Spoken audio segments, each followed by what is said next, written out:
दोस्तों, हमारे देश में ऐसे हजारों गांव हैं जहां की कहानियां किताबों में नहीं मिलती बल्कि लोगों की यादों में जिंदा रहती हैं। ऐसी कहानियां जिन्हें सुनाने से पहले लोग चारों तरफ देखते हैं क्योंकि उन्हें लगता है कि कुछ बातें जितनी कम बोली जाएं उतनी ही अच्छा है। आज की कहानी भी कुछ ऐसी ही है। ये कहानी है उत्तर प्रदेश के बिजनौर जिले के एक छोटे से गांव गोयली की। एक ऐसी कहानी जिसमें एक मामूली सी दिखने वाली काली गुड़िया ने एक पूरे परिवार की जिंदगी बदल दी। अगर उस दिन विनोद ने उस गुड़िया को हाथ नहीं लगाया होता तो शायद उसकी जिंदगी में वो काला साया कभी नहीं आया होता। लेकिन कभी कभी इंसान हंसी हंसी में ऐसी गलती कर देता है जिसकी कीमत उसे बहुत भारी पड़ती है, और यही हुआ विनोद के साथ। हेलो दोस्तों, मैं हूं आपके साथ ऋषभ चौहान और आप सुन रहे हैं ऋषभ का रेडियो। साल था 2018। बिजनौर जिले का छोटा सा गांव गोयली। चारों तरफ दूर दूर तक फैले खेत, कच्चे रास्ते, ट्यूबवेल की आवाज और शाम होते ही ऐसा सन्नाटा कि कई बार अपनी ही सांसों की आवाज साफ सुनाई देने लगे। गांव की जिंदगी बिल्कुल सीधी थी। लोग सुबह सूरज निकलने से पहले खेतों पर पहुंच जाते और शाम को थके हुए घर लौटते। इसी गांव में रहता था विनोद। उम्र लगभग 25 साल होगी। पढ़ाई कर रहा था लेकिन साथ ही अपने पिता के साथ खेती भी संभालता था। उसके पिता के पास लगभग 30 बीघा जमीन थी। घर में माँ और एक छोटी बहन थी। गांव के लोग कहते थे कि अगर मेहनत की मिसाल देखनी है तो इस परिवार को देखो। विनोद का सबसे अच्छा दोस्त था करण। दोनों बचपन से साथ बड़े हुए थे। स्कूल साथ, कॉलेज साथ और खेत भी साथ ही जाते थे। अगर किसी दिन गांव में कोई एक दिखाई देता तो दूसरे से पूछा जाता था, हाँ भाई, जोड़ीदार कहाँ है। आज दोनों की दोस्ती पूरे गांव में मशहूर थी। लेकिन 10 अप्रैल 2018 की दोपहर यही दोस्ती एक ऐसी घटना की गवाह बनने वाली थी जिसे करण आज तक नहीं भूल पाया। उस दिन मौसम थोड़ा अजीब था। अप्रैल का महीना होने के बावजूद आसमान में हल्के बादल थे। हवा कभी तेज चलती, कभी बिल्कुल रुक जाती। विनोद और उसके पिता खेत में पानी की नाली बनाने के लिए खुदाई कर रहे थे। पिता खेत के दूसरे कोने पर थे और करण विनोद के साथ था। तभी अचानक विनोद के फावड़े से ठक की आवाज आई। पहले तो उसे लगा कि शायद कोई पत्थर होगा। उसने फिर जोर से फावड़ा मारा। मिट्टी हटाई तो किसी काली चीज का सिर दिखाई दिया। दोनों नीचे झुके। धीरे धीरे मिट्टी और हटाई गई और फिर मिट्टी के अंदर से एक काले रंग की गुड़िया दिखी। वो बिल्कुल साधारण गुड़िया नहीं थी। उसके पूरे शरीर में जंग लगी हुई कीलें ठुकी हुई थी। गर्दन पर काले धागे बंधे हुए थे। चेहरा इतना अजीब था कि पहली नजर में देखने के बाद कोई भी डर जाए। ऐसा लग रहा था जैसे किसी ने उसे जानबूझकर वहां पे मिट्टी में दबाया हो। करण का चेहरा एकदम उतर गया। उसने तुरंत विनोद का हाथ पकड़ लिया और बोला, यार इसे मत छू, मुझे कुछ अजीब लग रहा है। लेकिन विनोद हंस पड़ा। उसे बचपन से ऐसी बातों पर विश्वास नहीं था। उसने मजाक उड़ाते हुए कहा, तू भी ना हर चीज में भूत ढूंढ लेता है। इतना कहकर उसने पूरी ताकत से गुड़िया को मिट्टी से बाहर खींच लिया। करण ने दोबारा कहा, फेंक दे इसे, लेकिन विनोद नहीं माना। उसने हंसते हुए गुड़िया की गर्दन पकड़कर एक झटके में तोड़ दी। फिर उसने मजाक में कहा, मेरी दादी कहती थी कि अगर कभी टोना टोटका मिले तो उस पर पेशाब कर दो, सब खत्म हो जाता है। और उसने वैसा ही किया, यानी गुड़िया के ऊपर टॉयलेट कर दिया। इसके बाद उसने फावड़े से गुड़िया उठाई और सीधे ट्यूबवेल के पुराने कुएं में फेंक दी। दोनों हंसते हुए वापस काम करने लग गए। लेकिन उन्हें क्या पता था कि उनकी हंसी अब ज्यादा दिन तक नहीं टिकने वाली। अगले ही दिन विनोद के पिता का बाइक से एक्सीडेंट हो गया। चोट इतनी गंभीर थी कि डॉक्टरों ने 2 हफ्तों तक का बेड रेस्ट बता दिया। अब पूरे खेत की जिम्मेदारी अकेले विनोद पर आ गई और सारा काम उसे ही करना था। उन दिनों बिजली का शेड्यूल ऐसा था कि 1 हफ्ता दिन में और 1 हफ्ता रात में लाइट की सप्लाई आती थी। उस समय रात वाला शेड्यूल चल रहा था, इसीलिए रोज रात लगभग 11 बजे विनोद को अकेले खेत पर पानी लगाने जाना पड़ता था। अपने पापा के एक्सीडेंट के बाद पहली बार विनोद पानी लगाने जब रात में खेत में गया तो सब कुछ ठीक था, हमेशा की तरह। लेकिन आधे घंटे बाद उसे खेत पर अजीब सा महसूस होने लगा। ऐसा लग रहा था जैसे कोई उसके पीछे खड़ा है। वो कई बार पीछे मुड़ा लेकिन वहां उसे कोई नहीं दिखा। उसने खुद को समझाया कि शायद थकान की वजह से ऐसा लग रहा है, ये उसका वहम है। दूसरी रात जब वो फिर गया तो उसे दूर किसी औरत के रोने की आवाज सुनाई दी। वो टॉर्च लेकर चारों तरफ देखने लगा लेकिन खेतों में उसके अलावा कोई नहीं था। उसे फिर लगा कि शायद उसका वहम है। तीसरी रात उसने अकेले जाने की बजाय करण को साथ चलने के लिए कहा। करण पहले तो मना करता रहा लेकिन जब विनोद ने कहा कि चल थोड़ा बैठेंगे, बातें करेंगे और किसी को बिना बताए थोड़ी सी शराब भी पी लेंगे तो वो तैयार हो गया। दोनों मोटरसाइकिल से खेत पहुंचे। रास्ते में गांव पूरी तरह सो चुका था। कहीं कहीं कुत्तों के भौंकने की आवाज आ रही थी। दूर मंदिर की घंटी एक बार बजी और फिर सब कुछ शांत हो गया। खेत पहुंचकर विनोद पानी लगाना शुरू करता है और करण ट्वेल के पास बैठा रहता है। कुछ देर बाद दोनों शराब की बोतल खोलते हैं।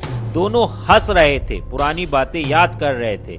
लेकिन तभी करण की नजर अचानक ट्वेल के कुएं की तरफ पड़ी।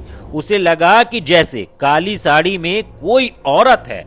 उसने विनोद को बताया, उधर देख, उधर देख।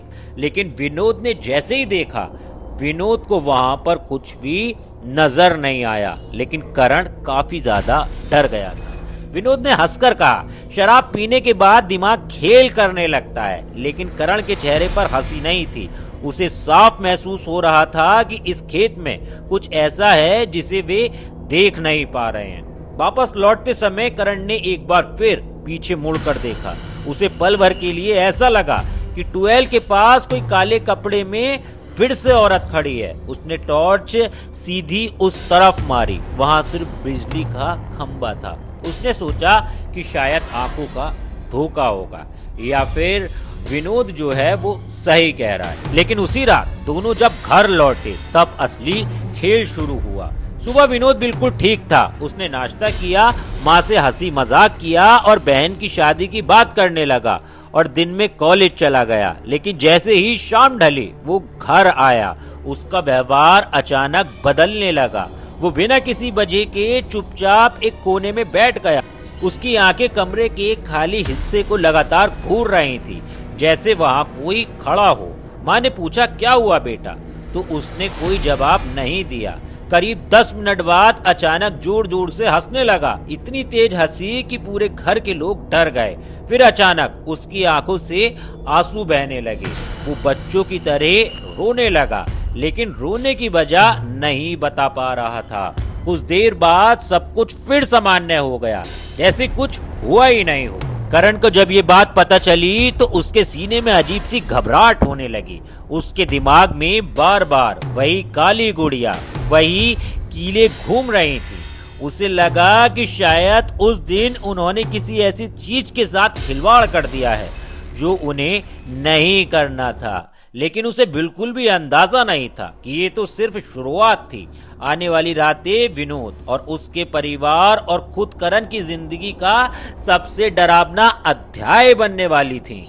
धीरे धीरे उसकी रातें और भी डरावनी होने लगी।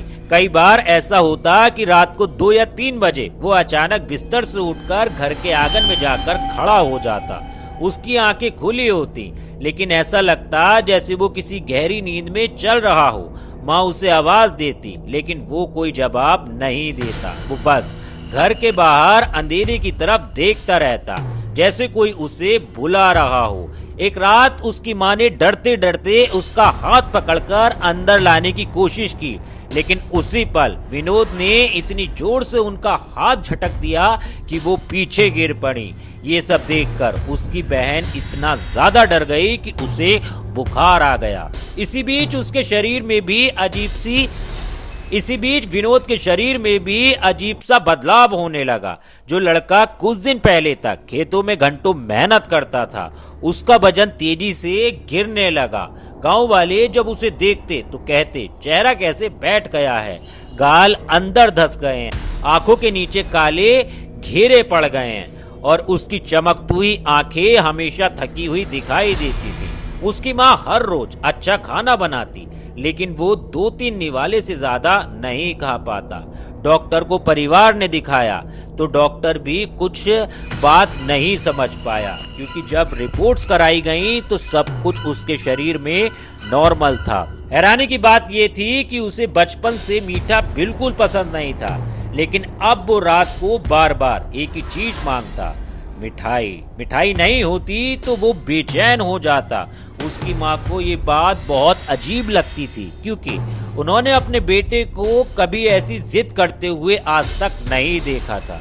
एक शाम करण उससे मिलने घर गया। विनोद चारपाई पर चुपचाप बैठा था। करण ने मजाक किया, पुरानी बातें छेड़ी, लेकिन विनोद के चेहरे पर कोई भाव नहीं दिखाई दिया। तभी अचानक उसने बिना करण की तरफ देखे धीमी आवाज में कहा, तू फिर आ गया। करण पहले तो मुस्कुराया और बोला, हाँ तो क्या हो गया, लेकिन अगले ही पल विनोद ने अपना सिर उसकी तरफ घुमाया। उसकी आंखों की पुतली अजीब तरह फैल चुकी थी। चेहरे पर ऐसी मुस्कान थी जो बिल्कुल उसकी नहीं लग रही थी। फिर उसके मुंह से एक ऐसी आवाज निकली जिसे सुनकर करण बहुत डर गया। वो आवाज किसी लड़की की थी, बिल्कुल साफ। उस आवाज में विनोद ने कहा, मैं इसे कहीं नहीं जाने दूंगी, अब ये मेरा है। अगले ही पल विनोद जमीन पर गिर पड़ा और बेहोश हो गया। उस दिन फिर एक बार करण को उस काली गुड़िया की घटना फिर से याद आई। उसने उसी शाम विनोद की माँ को खेत वाली पूरी बात बता दी। उसने बताया कि किस तरह मिट्टी में दबी काली गुड़िया मिली थी, कैसे उसके पूरे शरीर में कीलें लगी थीं, कैसे विनोद ने हंसते हुए उसकी गर्दन तोड़ दी थी और उसे ट्यूबवेल के कुएं में फेंक दिया था। ये बात सुनते ही विनोद की माँ के चेहरे का रंग उड़ गया। उन्हें याद आया कि गांव के कुछ बुजुर्ग और औरतें हमेशा कहती थी कि खेतों में अगर कभी कोई अजीब सी चीज मिले तो उसे छेड़ना नहीं चाहिए। लेकिन अब बहुत देर हो चुकी थी। जो होना था वो हो चुका था। विनोद की माँ ने अगले दिन पुजारी को बुलाया। इसके बाद घर में पूजा पाठ शुरू हुआ। उन्होंने घर में हवन कराया, मंत्र पढ़े और कुछ उपाय बताए पुजारी ने। 2 दिन तक ऐसा लगा जैसे सब कुछ ठीक हो गया हो। विनोद सामान्य बातें करने लगा, खेत जाने की जिद करने लगा और सबको लगा कि शायद अब सब खत्म हो गया। लेकिन तीसरी रात पूरे परिवार की उम्मीदें टूट गईं। उस रात करीब 1:30 बजे अचानक पूरे घर में जोर की आवाज गूंजी। सब लोग दौड़कर बाहर आए। विनोद अपने कमरे में नहीं था। कुछ देर तलाशने के बाद घर की छत पर मिला। वो छत के बिल्कुल किनारे खड़ा था।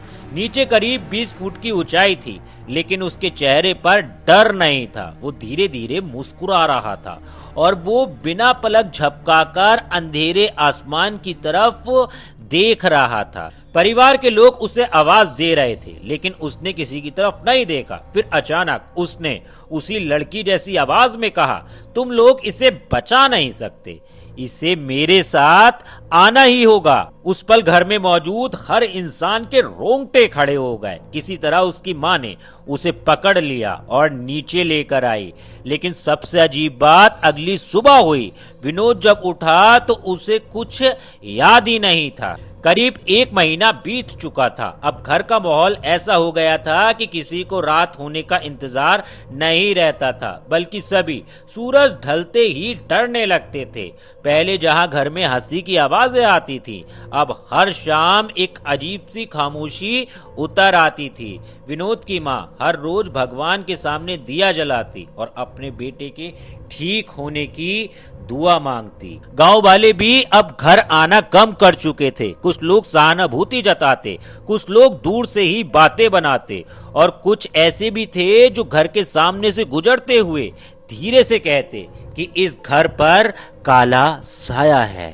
करण ही एक ऐसा इंसान था जिसने विनोद का साथ नहीं छोड़ा। वो लगभग हर दिन उसके घर आता, उसके साथ बैठता, उसे हंसाने की कोशिश करता। लेकिन अब उसे भी महसूस होने लगा था कि उसका दोस्त धीरे धीरे कहीं खोता जा रहा है। एक शाम करण गांव के बाहर रहने वाले एक बुजुर्ग पुजारी के पास पहुंचा। उस पुजारी की उम्र 80 साल के आसपास रही होगी। करण ने उन्हें शुरुआत से लेकर आखिर तक पूरी घटनाएं बताई खेत में मिली काली गुड़िया, उसके शरीर में ठुकी हुई कीले, विनोद का उसका मजाक उड़ाना, गर्दन तोड़ देना और उसे कुएं में फेंक देना। उसके बाद एक एक करके शुरू हुई सारी घटनाएं। बूढ़े पुजारी पूरे समय तक सुनते रहे। जब करण की बात पूरी हुई तो उन्होंने देर तक आंखें बंद रखी, फिर बहुत धीमी आवाज में बोले, बेटा, अगर ये बात सच है तो सबसे बड़ी गलती उस गुड़िया को छूना नहीं थी, सबसे बड़ी गलती थी उसे तोड़ना। करण चुपचाप बैठा रहा। उसके दिमाग में वही दिन घूम रहा था जब विनोद ने हंसते हुए उस गुड़िया की गर्दन तोड़ दी थी। फिर उन्होंने सलाह दी कि परिवार श्रद्धा के साथ राजस्थान के मेहंदीपुर बालाजी मंदिर जाए और वहां जाकर प्रार्थना करे।